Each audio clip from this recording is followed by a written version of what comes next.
Madam President, ladies and gentlemen, 80 years ago, the most terrible war in human history came to an end. More than 70 million people fell victim to the fighting, famine, and disease. In 1945, the course of world history changed forever. The triumph over German Nazism, under whose banner most of Europe had rallied, and Japanese militarism paved the way for peace, recovery, and prosperity. This year, Moscow and Beijing held celebrations devoted to the 9th of May and 3rd of September holidays to mark the victory in the Great Patriotic War and World War II. The world witnessed grand military parades commemorating the decisive contribution of the peoples of the Soviet Union to the defeat of Nazi Germany and the particular role of the people of China in defeating militaristic Japan. We sacredly honor the memory of our brotherhood in arms with all of our allies who stood on the side of truth in the fight against the forces of evil. One of the enduring outcomes of that war was the creation of the United Nations.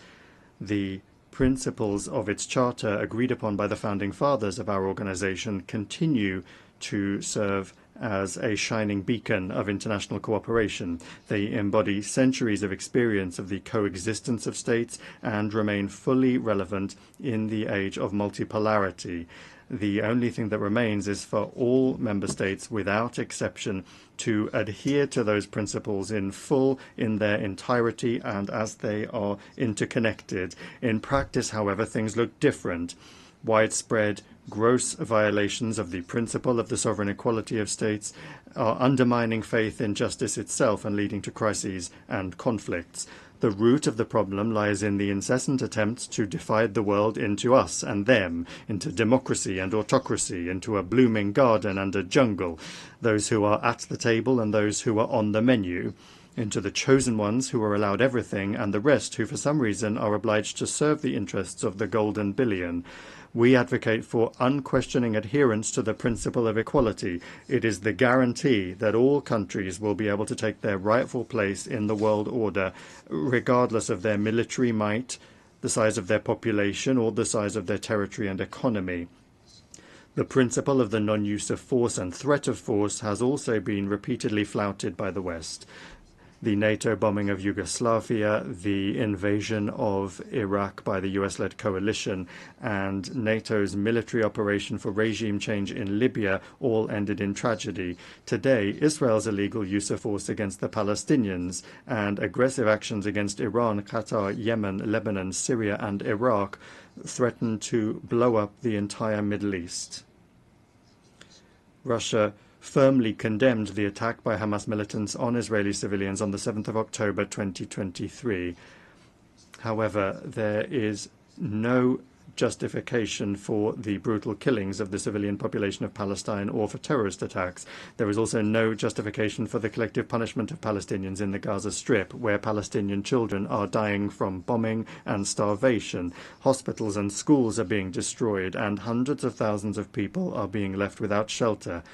There is no justification for plans to annex the West Bank. We are essentially dealing with an attempt at a kind of coup d'etat aimed at burying UN decisions on the creation of a Palestinian state.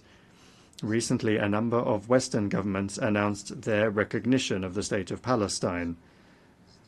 Moreover, they announced their intention to do so several months ago. The question then arises, why did they wait so long? It seems that they had hoped that soon, by the time the General Assembly session was convened, there would be nothing and no one left to recognize. The situation requires urgent action to prevent such a scenario, which was strongly advocated by the participants at the high-level international conference on Palestine. The strikes on Iranian facilities under IAEA safeguards deserve condemnation, as do the strikes on the capital of Qatar at a time when negotiations with Hamas were being held there with the participation of American mediators, among others.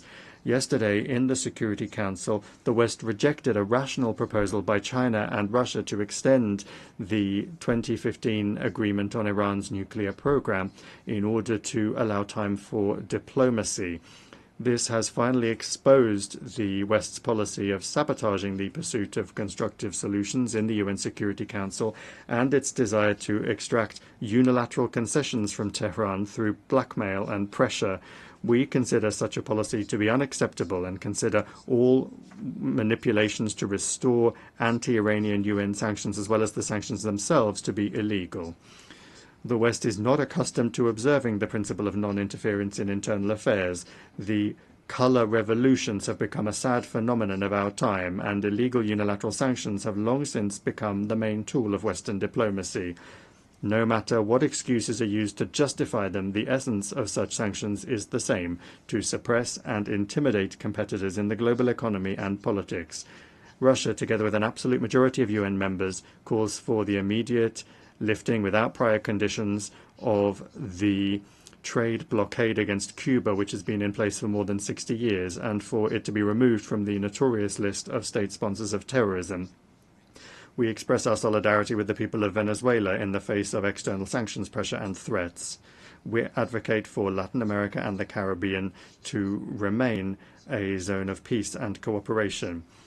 A flagrant example of the undermining of sovereignty and gross interference in internal affairs is the actions of the West in the Balkans, where such a fundamental principle as the need for all UN members to comply with Security Council decisions is being violated. The unilateral recognition of Kosovo's independence, contrary to Resolution 1244, was essentially an attack on Serbia's state structure. Now the West has set a course for the collapse of the statehood of Bosnia and Herzegovina by sabotaging the Dayton peace agreement. In both Kosovo and Bosnia, an attack has been launched on the vital interests of the Serbian people, including the ancestral rights of Serbian Orthodoxy. Similarly, the Kiev regime, which seized power as a result of an anti-constitutional coup organized by the West in 2014, has set a course for the elimination of the canonical Ukrainian Orthodox Church and the legislative eradication of the Russian language in all spheres, in education, culture, and the media. Ukraine is the only country in the world that has legislatively banned the use of the native language of almost half of its population. Arabic is not banned in Israel, and Hebrew is not banned in Arab countries and Iran, but Russian is banned in Ukraine. Let me remind you that Article 1 of the UN Charter states the need for respect for human rights and fundamental freedoms for all, without distinction as to race, sex, language, or religion. Europe remains silent on this issue, obsessed as it is with the utopian goal of inflicting a strategic defeat on Russia. To this end, the Ukrainian regime is permitted to do anything, including terrorist attacks against politicians and journalists, torture, extrajudicial executions, indiscriminate bombings of civilian targets, and reckless sabotage of nuclear power plants. As President Vladimir Putin has repeatedly emphasized, Russia has been and remains open to negotiations on eliminating the root causes of the conflict. Russia's security and its vital interests must be reliably guaranteed. The rights of Russians and Russian-speaking people in the territories that remain under the control of the Kiev regime must be restored in full. On this basis, we are ready to discuss security guarantees for Ukraine. So far, neither Kiev nor its European sponsors seem to realize the gravity of the situation or to be willing to negotiate honestly. The North Atlantic Alliance continues to expand right up to our borders, contrary to assurances given to Soviet leaders to advance not a single inch to the east. Contrary to the commitments made by NATO members at the OSCE to respect the principles of the indivisibility of security and not to strengthen their own security at the expense of others and not to strive for dominance, we repeatedly propose that NATO capitals respect their commitments and agree on legally binding security guarantees. Our proposals in 2008 and the subsequent ones, including in December 2021, have been ignored and continue to be ignored to this day. Moreover, threats of the use of force against Russia are increasingly being made. Russia is being accused of almost planning to attack the North Atlantic Alliance and the European Union countries. President Putin has repeatedly debunked these provocations. Russia has never had and does not have any such intentions. However, any aggression against my country will be met with a decisive response. There should be no doubt about this among those in NATO and the EU who not only are telling their voters that war with Russia is inevitable and are forcing them to tighten their belts, but are also openly talking about preparations for an attack on our Kaliningrad Oblast and other Russian territories. We have some hopes for the continuation of the Russian-American dialogue, especially after the summit in Alaska. In the approaches of the current US administration, we see a desire not only to contribute to ways to realistically resolve the Ukrainian crisis, but also a desire to develop pragmatic cooperation without adopting an ideological stance. Russia and the US bear a special responsibility for the state of affairs in the world and for avoiding risks that could plunge humanity into a new war. The maintenance of strategic stability is the aim of a new initiative by the Russian Federation that was put forward by President Putin on the 22nd of September. It concerns Russia's readiness to adhere to the central quantitative limits of the New START treaty for 1 year after its expiry on the 5th of February 2026. This is upon the condition that the United States acts similarly and does not take steps that would violate the existing balance of deterrence capabilities. We believe that the implementation of our proposal would create the conditions necessary for avoiding a strategic arms race, to maintain an acceptable level of predictability in the nuclear missile sphere, and to improve the overall atmosphere in Russian and American relations. Colleagues, in December this year, we will mark the 65th anniversary of the adoption by the General Assembly of the Declaration on the Granting of Independence to Colonial Peoples and Countries.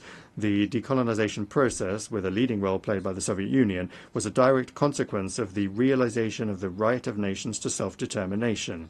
The peoples of Africa and Asia refused to live under the yoke of the colonizers, just as after the coup d'etat in 2014 in Ukraine, Crimea, Donbass, and Novorossiya refused to submit to the Kiev neo-Nazi regime that had illegally seized power.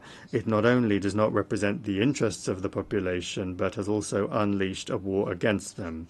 In both cases, the principle enshrined in the 1776 Declaration of Independence and subsequently reaffirmed by many American presidents was put into practice. The following principle: governments derive their just powers from the consent of the governed. Neither the colonizers nor the Kiev regime had any consent from the peoples that they sought to rule. This principle was also unanimously reaffirmed in the UN 1970 Declaration, which states explicitly that all must respect the territorial integrity of those countries whose governments represent the entire population living on the territory concerned. Today, Africa and the entire Global South are experiencing a new awakening, striving for complete independence, and the UN must not be indifferent to that. Last December, the General Assembly resolution entitled Eradicating Colonialism in All Its Forms and Manifestations was adopted. We call for the next step to be a decision to declare the 14th of December the International Day for the Elimination of Colonialism. We welcome the role of the Group of Friends in defense of the UN Charter in consolidating efforts to counter neo-colonial and other discriminatory practices against the global majority, and we invite all independent states to join the membership of that initiative and that group. The current balance of power in the world is radically different from that established 80 years ago. The decolonization process and other major upheavals have changed the political map of the planet. The global majority is loudly asserting its rights. The Shanghai Cooperation Organization and the BRICS play a special role as mechanisms for coordinating the interests of the countries of the Global South and East. The influence of the African Union, CELAC, and other regional associations is growing. These new realities have not yet been adequately reflected in our organization's institutional framework. The issue of Security Council reform is particularly important. Russia calls for its democratization exclusively through the expansion of the representation of Asia, Africa, and Latin America. We support the application of Brazil and India for permanent seats on the Council, while at the same time correcting the historical injustice towards Africa within the parameters that have been agreed by the countries of the continent themselves. Recently, Secretary General Antonio Guterres proposed a comprehensive reform of the UN. We are not opposed to an open discussion of this initiative. The guiding principle should be the UN's return to the fundamental principles enshrined in its charter, which the West for many years has been seeking to replace with its rules-based order. It's important that the work be carried out transparently, with the participation and consideration of the interests of all member states. We call on the Secretary-General and all Secretariat staff to strictly adhere to the principles of impartiality and equidistance in accordance with Article 100 of the Charter. Attempts at a palace coup in the Secretariat, its privatization by a small group of countries, must not be allowed. The composition of the Secretariat should reflect the new realities and ensure the fair representation of the countries of the global majority. We look forward to a constructive discussion of the organization's development at a special meeting of the Security Council, which Russia, as president, plans to organize on United Nations Day on the 24th of October. UN reform is only a part of the complex task of transforming the entire system of global governance, including the genuine democratization of the IMF, the World Bank, and the WTO, commensurate with the weight and role of the Global South and East in the world economy, trade, and finance. Discussions of global reforms cannot ignore the fact that the international security situation today is deteriorating. I have already spoken about the reasons for this, and I'll repeat that the main one is the desire to maintain hegemony through military force. More and more countries and regions are becoming involved in confrontational schemes. NATO is finding itself cramped in Europe and is penetrating into the Pacific Ocean, the South China Sea, and the Taiwan Strait, undermining the universal mechanisms of ASEAN and creating threats not only for China and Russia, but also for other countries that are located in the region. This new stage of expansion is justified by NATO leadership with the slogan of the indivisibility of Euro-Atlantic and Indo-Pacific security, and they're trying to use this slogan to surround the whole of Eurasia with a military ring. Russia and its like-minded partners are offering a constructive alternative to this dangerous course, to build in Eurasia an architecture of equal and indivisible security, not just for NATO members and their allies, but for all countries and associations on the continent without exception, including the SCO, the CIS, ASEAN, the EAEU, CSTO, the Gulf Cooperation Council, and others. To this end, Belarus and Russia, as partners in the Union State, are proposing the development of a Eurasian Charter of Diversity and Multipolarity in the 21st century. A truly continent-wide process is unavoidable after the West's behavior has rendered the Euro-Atlantic security model based on NATO, the EU, and the OSCE meaningless. We see no prospects for restoring this model in Europe in its former form, as some European capitals have suddenly started to contemplate.